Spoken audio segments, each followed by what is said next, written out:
Hello comrades and peers.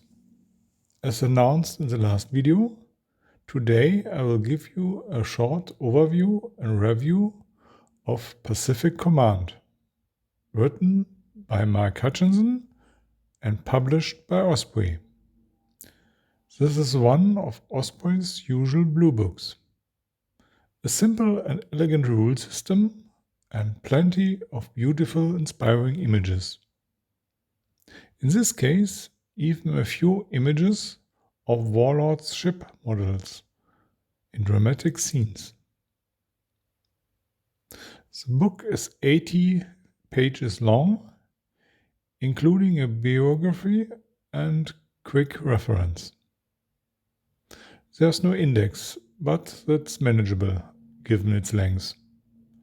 Pacific Command is not called Wargaming World War II Aircraft Carrier Battles for nothing. As we will see, aircraft carriers are the dominant element here. While all ships of the era are represented, the lighter ships in particular play a very subordinate role, as I will explain later. The book therefore deliberately encourages the alternative use of other naval rules for naval battles between conventional ships. This game focuses more on campaigns, in which aircraft carriers were decisive. Now let's go to the book itself. It can be roughly divided in 3 parts. The first part, the first 2 chapters, explains this concept and the terms used. Then, in 11 chapters, the rules themselves follow. The individual sections are kept short and are supplemented with examples and illustrations. This would be halfway through the book. The third and final part explains how to set up your own fleet units and offers 5 campaigns for conversion, including historical fleet units as an alternative. Coral Sea, 1942. Midway, 1942. Eastern Solomons, 1942. Santa Cruz, 1942. And Philippine Sea, 1944. This will then be expanded to include an arcade mode and campaign modus, so that other or fictional battles can be played. This creates an interesting toolbox that allows you to achieve a lot with just a few flexible rules. Another advantage of this blue book is that you need very few resources for the system. Terrain can be downloaded from the author's website, and the QRS, as well as the ship overview, is also available from Osprey. I've included the author's website again below in the case anyone is interested. Few ship models are needed, and they can easily be replaced as they are not essential. All you need are poker chips, dice, and playing cards. Things many players probably already have at home. So, how does Pacific Command work? The scenarios included are all tailored to a standard 6x4 table. The number of islands can vary, with Midway as a minimalist version. Group of ships, task forces, are represented by poker chips. A chip may represent a formation, a task force, or a blank. hence a misinformation or miscalculation. These ships are placed on the game board in a fixed maximum number of stacks. Each stack shows the area in which a task group may operate. The enemy therefore does not know where exactly or how many ships are there. To find out what's in a stack, you have to get it into visual distance or use aerial recognition. To do this, you need a carrier, a ship with a recognition aircraft, or an airport on one of the islands. The recognition range is 36 inch. This is twice as far as the attack range of aircrafts. If you succeed with the recognition roll, you can look at some of the ships in the stack.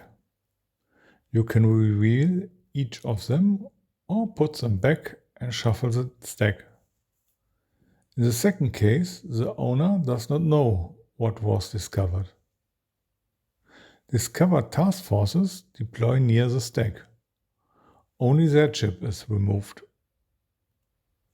Revealed task forces move much more slowly than concealed ones, until they can shake off the enemy.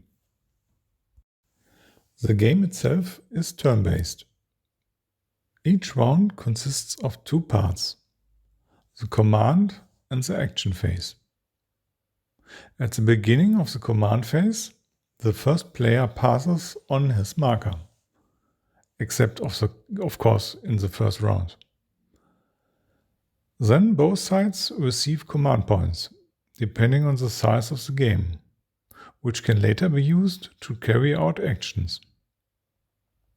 Finally, the existing aircraft squadrons are put on standby. You use a poker deck for this. Based on the color you choose, you decide whether you want to prepare a fighter or a bomber squadron for later use. The cards are placed aside face down. Then follows the action phase. Taking turns, each of the players uses a command point to trigger an action. These are moving, fog of war, so hiding revealed ships, air action, or passing. Air actions can be recon flights and or attacks. In the event of an attack, the attacked unit can defend itself with prepared fighters aircrafts and then with anti-air defense. Planes, or rather cubes that come through the defense fire, can be used to attack the targeted task force. Each interceptor dice has the chance to remove a strike dice.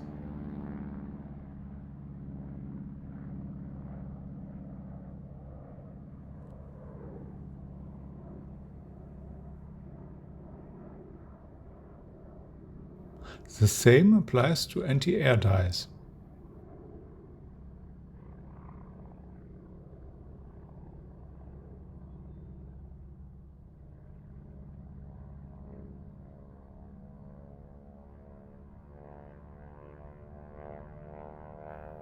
The remaining strike dice try to hit the task force.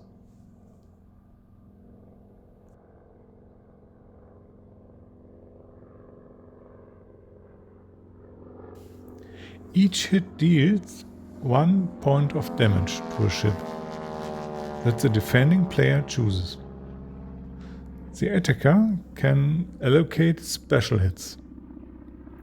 Since most ships under heavy cruisers only have one hull point, they are sunk. One could also say that the other ships in these rules serve as ablative armor for the capital ships, especially the carriers. Gun battles occur when the ships move within visual combat distance, mostly when two stacks touch each other. Then both are fully revealed and a battle begins. That would be the basic procedure. There are also special rules depending on the year of the scenario, gambits, which are special events that can occur randomly, transport squadrons, or even submarines. What's good is that the process is quite quick, and it's easy to get into the flow of the game. In my experiments, the carrier dominated, as they should. It is important to find and eliminate the enemy carriers without endangering your own carriers too much. Because it works with chips, the game is also quite suitable for playing solo. I put the chips on one side together randomly and, if possible, moved them so that at least two of the attacking stacks were within reach during exploration flights. Since two of the three stacks were equipped with carriers, I was able to maintain the fog of war. A fairly elegant system that can be played without many barriers to entry. I was actually thinking about posting a game example as a video first, but it still takes a while to paint the required chips. For a video, you also want to offer some visuals. But I hope I can present this game later this year. If you have any questions, please leave them in the comments below. I hope it was interesting for you.